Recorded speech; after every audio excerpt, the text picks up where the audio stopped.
Olá, gente! Estamos aqui na Missão do Farol, em Teresópolis, na nossa sede. Estamos aproveitando para regravar. Hoje é a primeira aula de uma regravação que nós vamos fazer agora só aqui em estúdio, né? Das aulas que eu dei sobre a série O Fim dos Tempos e a Segunda Vinda de Jesus. Abordamos quase 2 anos aqui, em aulas de 1h30, 2 horas, mas agora eu vou fazer num compacto, porque algumas pessoas têm me escrito, pedido por e-mail, para falar sobre o arrebatamento, sobre a geena de fogo, sobre crescimento, sobre tantos assuntos, sobre os sinais do fim dos tempos, sobre Daniel, enfim, são tantos assuntos, e eu vou fazer, como fizemos com as outras séries, de 30 minutos no máximo. Às vezes passa 1 minuto, 2, 3, ou às vezes 27, 28 minutos, vai depender do ponto em que a gente estiver falando. Então, essa primeira aula vamos colocar no YouTube, vou colocar no Facebook, como temos feito com todas as aulas. A nossa intenção é fazer várias outras séries que eu nem dei pessoalmente com os alunos, mas uma vez que o Marcos tem nos ajudado, ele sobe do Rio para cá só para gravar e tem nos ajudado tremendamente. Então isso vai favorecer, nós temos alunos em vários lugares. Hoje mesmo o meu filho, por acaso, né, da Nova Zelândia, me trouxe uma camisa aqui, o Dudu lá, e ele assiste e disse: poxa, pastor, põe lá aulas menores, porque ele pode estar trabalhando, ele trabalha em granito, em mármore, não sei o quê, então ele pode ficar ouvindo a aula e às vezes não dá para 2 horas de aula. Então nós vamos regravar todas as séries e de mais ou menos 30 minutos cada uma. Então vamos à primeira aula de hoje. Temos os alunos, eu quero convocar novamente os alunos de Madureira, os alunos de Teresópolis, para entrarem na internet e assistirem em meia hora. Você está aí no carro, viajando, ou fazendo algum lugar, indo para o trabalho no trânsito do Rio, aí você, com 30 minutos, você faz. Inclusive, lembrar o Caleb, ele faltou a última aula, hein, Caleb? Não pode mais... Estou brincando. Ó, nós vamos colocar, e vocês... E os alunos, olha, eu vou dizer uma coisa, os nossos alunos de Madureira e Teresópolis estão muito interessados, e por isso que eles pedem: não, pastor, mais aula, mais 1 hora, né? O André, o Caleb, a Karina, a Karine, e, puxa, eu poderia falar o nome de cada um. E temos o Fábio, que esteve conosco também essa semana aqui. Eu ia até aproveitar para gravar com ele, mas estava tão frio, a gente saiu. Essa semana tem sido, assim, uma bênção para a gente, aqui na missão, né? Tivemos um mini retiro, depois emendou com mais 5 pessoas que vieram no dia seguinte, depois veio o Dudu da Nova Zelândia, enfim. Então, com isso a gente vai fazendo a obra de Deus. Vamos orar agora, então, para que Deus nos abençoe, que você seja ricamente abençoado, porque nós precisamos entender, porque o alvo da nossa vida é o reino milenar. A nossa salvação, o céu já está garantido. Então, hoje na vida da igreja, o mais importante é você ter uma visão do que vai acontecer, porque Jesus já está para voltar. E uma vez que ele voltar, tem o tribunal de Cristo. Eu vou pregar tudo sobre o tribunal de Cristo também, de maneira bem objetiva, sobre arrebatamento secreto, arrebatamento no final. Ah, pastor, ó, é como uma pessoa me escreveu, me esqueci o nome dele agora. Pastor, fala sobre esse assunto. Então, que Deus nos ajude com tempo, disposição, para poder a gente refazer tudo isso. Então vamos orar? Vamos lá. Com certeza o Senhor há de preparar a tua vida e o teu coração, porque olha, se você acha que só com a salvação você está garantido, bem, a vida eterna está garantida, mas o reino milenar, reinar com Jesus 1000 anos, isso vai depender. Essa série é exatamente para te ajudar. Pai, em nome de Jesus, eu louvo o teu nome pelo privilégio, pela oportunidade que nós temos de lançar a tua palavra viva. Esses estudos, Senhor, que são simples, mas que muita gente desconhece. Então, que o teu Espírito Santo toque nas pessoas que precisam acessar e ouvir para que elas possam se preparar, meu Pai. Assim como nós, e eu tenho certeza que o Senhor fará maravilhas. O Senhor vai edificar a vida delas na verdadeira fé. Muito obrigado, ó Deus, por tudo. Nós te agradecemos em nome de Jesus. Amém. Bom, como eu disse, é a primeira aula. Eu vou falar sobre crescimento, maturidade, porque, veja só, muita gente, muito cristão, acha que pelo fato de já ter Jesus como Senhor e Salvador na sua vida, ele já não precisa fazer mais nada. Ele já tem, está garantido, e realmente está garantido, porque a salvação não se perde. E, na verdade, nós temos que crescer e amadurecer. Esse é o assunto da aula de hoje. Se eu não crescer, hoje, na era da igreja, e eu vou ter que te dizer o que é esse crescimento. Se você não crescer, você não vai para o reino. Você tem que amadurecer, alguma coisa tem qualificações para a gente poder entrar no reino milenar. E a gente sabe que o tribunal de Cristo é que vai determinar quem vai para o reino ou não. E quem não for para o reino vai para a geena de fogo.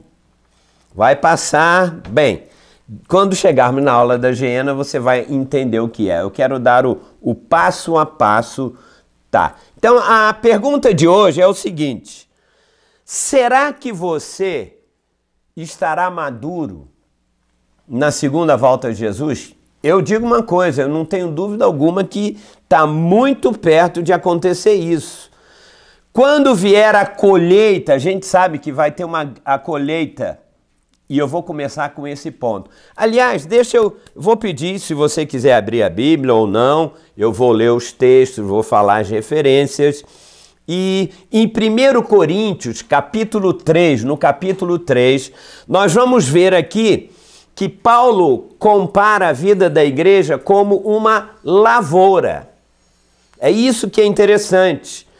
E ele diz que a igreja, sendo uma lavoura, as pessoas da igreja, desculpe, que somos nós, como uma lavoura, nós temos que crescer.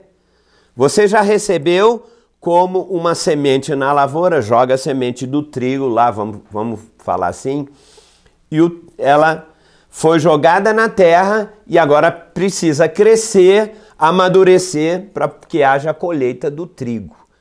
Cada cristão recebeu uma semente, que é a salvação. Paulo diz que nós temos que crescer e amadurecer e desenvolver a nossa salvação, né? E eu vou falar de 1 Coríntios 3, mas vou falar também hoje de Apocalipse capítulo 14, onde nós vemos a ceifa da colheita. Então nós vamos usar a Bíblia, eu não preciso criar nenhum argumento. Você vai ver que a Bíblia fala por si mesma. É só você fazer links, como eu sempre falo, e você vai entender. Então vamos começar em 1 Coríntios, capítulo 3.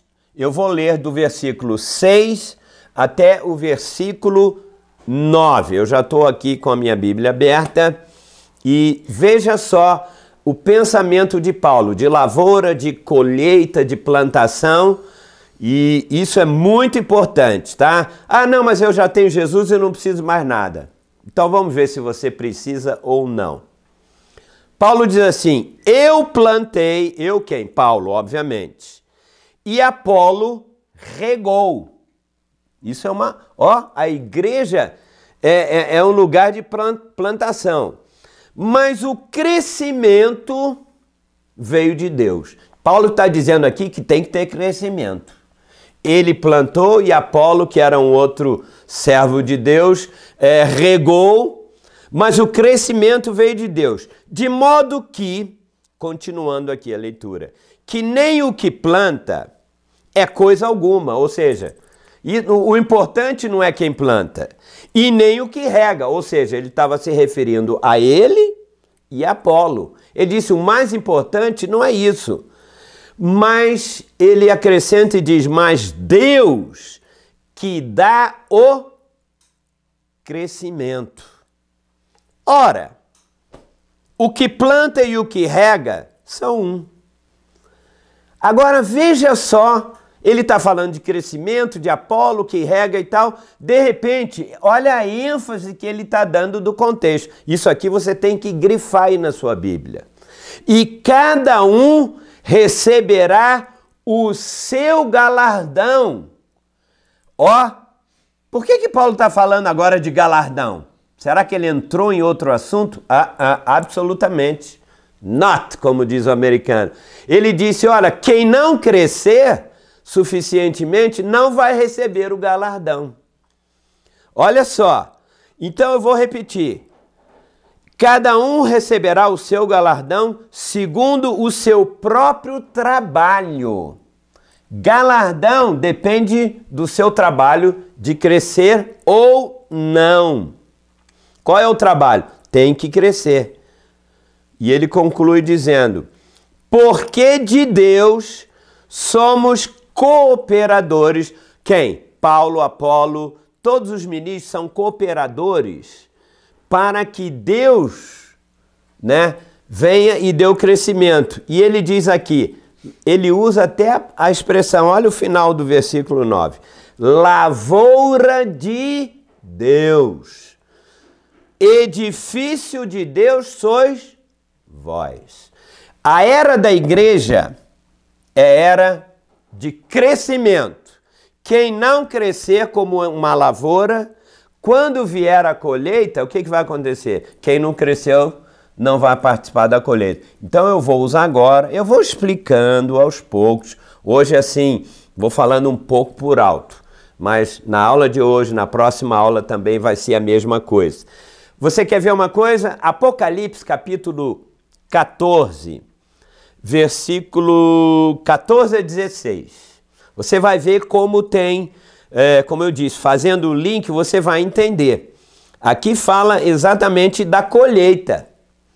Diz assim, João, né, teve uma visão e ele diz, olhei e eis uma nuvem branca e sentado sobre a nuvem, um semelhante ao Filho do Homem. Quem será, hein? Poxa, não é difícil, né? Tendo na cabeça o quê? Uma coroa de ouro. E na mão, uma foice afiada. Que visão maravilhosa. Mas vamos ver, completar aqui a leitura primeiro. Outro anjo saiu do santuário, gritando em alta voz para aquele que se achava sentado sobre a nuvem. Lembra? Né? Quem é que está sobre a nuvem? Obviamente você já deve estar percebendo. Né? Era o próprio Senhor Jesus que veio com uma coroa. Por quê? Ele vem reinar. Guarde uma coisa. Coroa é símbolo de que a pessoa reina sobre algum lugar. Ok? Então veja só. O anjo, ele olhou, viu a nuvem, Jesus sentado na nuvem com uma coroa, semelhante ao Filho do Homem, né? Que era o próprio Senhor Jesus. Mas ele tinha na mão uma foice afiada. Para quê? Aí diz, outro anjo saiu do santuário, gritando para aquele que estava sentado sobre a nuvem. Toma a tua foice e ceifa, pois chegou a hora de ceifar. Obviamente não é agricultura. Eu não disse, a vida da igreja, as pessoas precisam crescer para que quando Jesus vier, na segunda vinda, ele vai ceifar. Olha o que diz, visto que a seara da terra já amadureceu. Mas na verdade nem todo mundo hoje na igreja amadureceu. Tem pessoas que dizem, não, estou salvo, salvo para sempre, não preciso fazer mais nada, vou evangelizar só. o crescimento pessoal de cada um. Crescer como? Na vida de Deus. Eu tenho que expressar essa vida. Porque quando o Senhor voltar, Ele vai ceifar a minha vida, a sua vida, a vida de todos os cristãos. E aquele diz, continuando, visto que a seara da terra amadureceu, e aquele que estava sentado sobre a nuvem passou a sua foice sobre a terra, e o que aconteceu? A terra foi ceifada. Ah, mas é aonde... Ó, eu vou ser bem prático, bem objetivo. Eu vou usar os textos, como falei, e eu vou te mostrar agora, nessa aula agora, eu vou ler aqui, deixa eu ver aqui, em 1 Coríntios, capítulo 9, versículo 23 ao versículo 27. Vamos ver, não, é como eu sempre digo, a gente tem que ler a palavra de Deus pelo contexto, usando vários textos, e não frases individuais, porque aí você pode provar qualquer coisa. Veja, na própria vida do apóstolo Paulo, ele fala sobre esse crescimento de uma maneira tremenda. E aqui no versículo 23 a 27 de 1 Coríntios 9, vamos considerar o que Paulo falou aqui. Veja se não é importante dentro deste assunto de que Jesus vem para ceifar a vida dos cristãos e aqueles que amadurecerem, né? Ele vai afastar a palha do trigo. Então eu espero que você esteja realmente dentro desse contexto. Vamos usar a experiência do próprio apóstolo Paulo. Ele diz assim: tudo faço por causa do evangelho. Lembre-se que o evangelho que ele pregava era o evangelho do reino. Ele enfatizava o reino milenar, ele enfatizava a vinda de Jesus. Então ele disse, eu faço tudo para trazer a boa notícia do reino, com o fim, continuando, de me tornar cooperador com ele. Não sabeis vós, os que correm no estádio. É muito bom porque a gente acabou agora de ter uma Olimpíada aqui, ó. Presta atenção aqui, essa palavra é muito objetiva. Nós tivemos a Olimpíada aqui, 206 ou 7 países estiveram aqui, todo mundo concorrendo para ganhar uma medalha de ouro e quando não dá, de prata e de bronze, enfim. Olha o que Paulo, porque na época de Paulo já tinha as maratonas, as corridas, os jogos em Roma, na Grécia. Então, presta atenção. Você diz, eu assisti, mas Paulo faz uma comparação dizendo que nós temos que correr numa maratona. E que maratona é essa? Então, vou continuar a ler. Não sabeis vós que os que correm no estádio, todos na verdade correm, mas um só leva o quê? O prêmio. Paulo está dizendo que nós estamos numa corrida, numa maratona, e nós vamos ter que receber um prêmio. Que prêmio? Vou terminar de ler. E ele diz, correi de tal maneira que o alcanceis, ou seja, o prêmio. Todo atleta, todo cristão, você sabia que você é um atleta? E você está numa disputa, numa corrida? Todo atleta em tudo se domina. Guarde essa palavra. Se domina. Aqueles atletas que ele estava se referindo na época dele, né? Eles tinham o objetivo de alcançar o quê? Uma coroa. Coroa corruptível.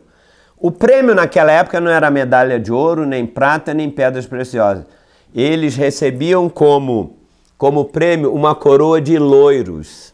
Aquele louro que a sua mãe bota no feijão lá, só para ganhar aquilo. Corriam 42 quilômetros da cidade de Marathon até a da Grécia e tal, só para ganhar uma coroa de louro. Mas Paulo está fazendo aqui, porque ele diz que nós vamos ganhar uma coroa também. Então ele diz, olha, eles correm para ganhar uma coroa corruptível. Lógico, a coroa de louro botava na cabeça, uma semana depois, um mês depois, já estava ela secava, envelhecia, não ganhava nada, na verdade. Nós, porém, a incorruptível, ou seja, uma coroa, um reino que não morria nunca. Agora veja, por que ele está usando essa comparação? Ele diz, assim corro também eu. Paulo está dizendo, eu estou numa corrida. Eu quero chegar no reino.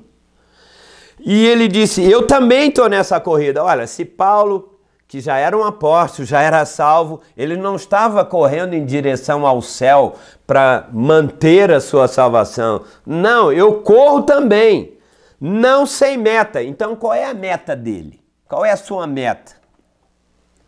Assim luto. Paulo não só corria, eu luto. Não como que desferindo golpes no ar, mas esmurro o meu próprio corpo e o reduzo à escravidão, para que, tendo pregado a outros sobre o evangelho do reino, dentro do contexto, né? Não venha eu mesmo a ser o quê? Desqualificado. Ei, peraí. Ah, pastor, isso aí é que Paulo podia perder a salvação. Salvação é imperdível. Então, quer dizer que é salvação? Me diga uma coisa, você tem que esmurrar o seu corpo para ganhar a sua salvação?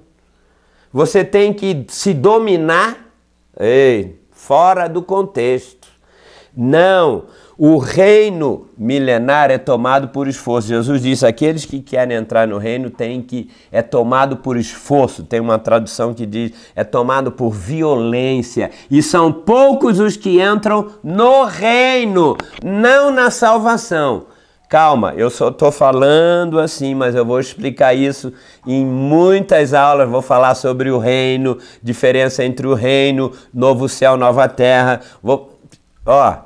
Meia hora de aula por dia para você não engasgar muito, porque isso aqui é palavra séria. Então a coroa aqui era o que? Era um prêmio, era uma recompensa por alguém ter completado uma corrida. Como eu disse, mas ele diz que alguns são o quê? Desqualificados. Ele chegou a dizer que ele mesmo podia ser desqualificado, né? Como eu disse, não tem nada a ver com perder a salvação, mas no contexto diz que ele vai perder o quê? Um prêmio. Como nós vimos aqui, milhares de pessoas correram em várias áreas. A maioria não recebeu um prêmio.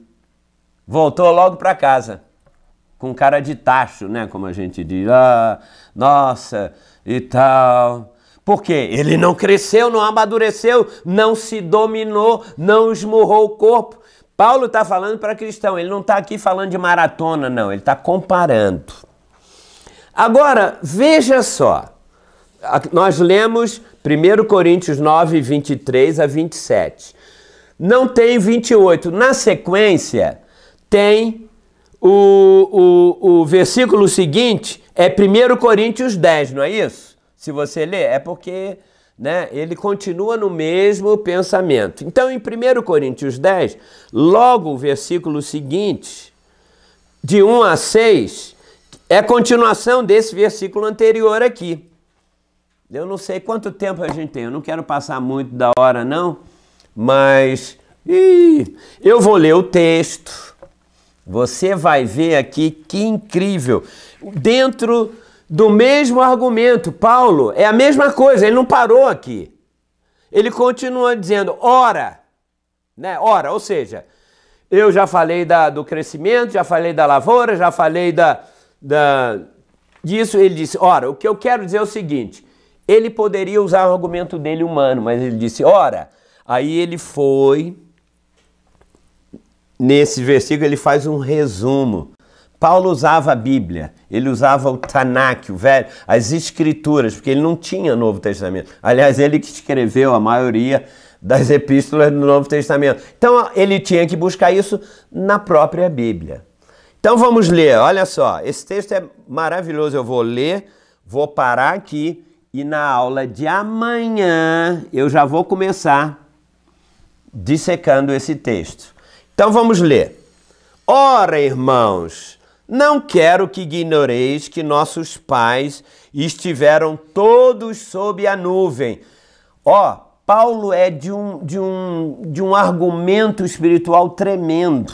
Ele usa a própria Bíblia para provar essa história de prêmio, de corrida e tudo mais. Então ele disse, eu não quero que vocês ignorem que os nossos pais, depois eu vou dizer tudo, vou falar frase por frase, eles estiveram sobre a nuvem que os dirigia durante o dia e todos passaram pelo mar. É um resumo que ele está fazendo, né? Depois eu vou explicar isso detalhadamente, como eu falei. Tendo sido todos batizados, assim na nuvem. Ei, pastor, que é isso? Foram batizados na nuvem? Também como no mar, foram batizados no mar. Com respeito a Moisés. Que argumento! Você sabe, Paulo era um excelente advogado. Ele, para convencer, ele está usando aqui praticamente o Velho Testamento inteiro. Então, ele continua dizendo, todos eles comeram de um só manjar espiritual, né? E beberam da mesma fonte, porque bebiam de uma pedra espiritual que os seguia. Paulo, que é isso? Bebiam de uma pedra espiritual? Vamos continuar aqui. Deixa eu ver aqui. E a pedra era Cristo. Bom, aqui já matamos, aqui não precisamos explicar. Paulo estava falando do próprio Senhor Jesus Cristo. Agora, presta atenção, ele está mudando o tom da conversa. Entretanto, ou seja, todavia, apesar de tudo isto, entretanto, apesar de, né, obviamente ele está falando do povo de Israel, entretanto, Deus não se agradou da maioria deles. Por quê? Razão porque ficaram prostrados aonde? No deserto. Ora, estas coisas se formaram exemplos para nós. Foram exemplos. Paulo tá justificando por que ele está usando esse argumento de fazer um mini resumo de fatos importantes do Velho Testamento. Então ele disse, por que eu estou escrevendo isso, ó igreja? É porque é um exemplo para nós hoje, é um exemplo para mim e para você. Exemplo de quê, Paulo? Né? A fim de que não cobicemos as coisas mais como eles cobiçaram. Nós vamos ver o que é isso. Né? E eu falei até aqui, né? Até o versículo, deixa eu ver, exatamente até o versículo 6. Então, como nós não temos muito tempo agora para explicar, amanhã na aula número 2 sobre esse mesmo assunto, eu vou usar alguns outros textos. Então, eu quero dizer para você o seguinte, não se engane.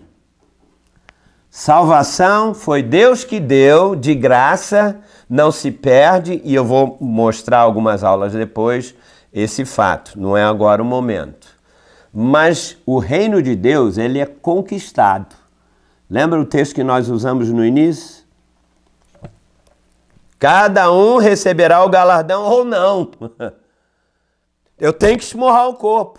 Isso fala de um prêmio. E o prêmio, toda a corrida do cristão na era da igreja, desde que você aceitou Jesus até você morrer, você está numa corrida para saber se vai reinar com Cristo no milênio aqui na terra por 1000 anos ou não.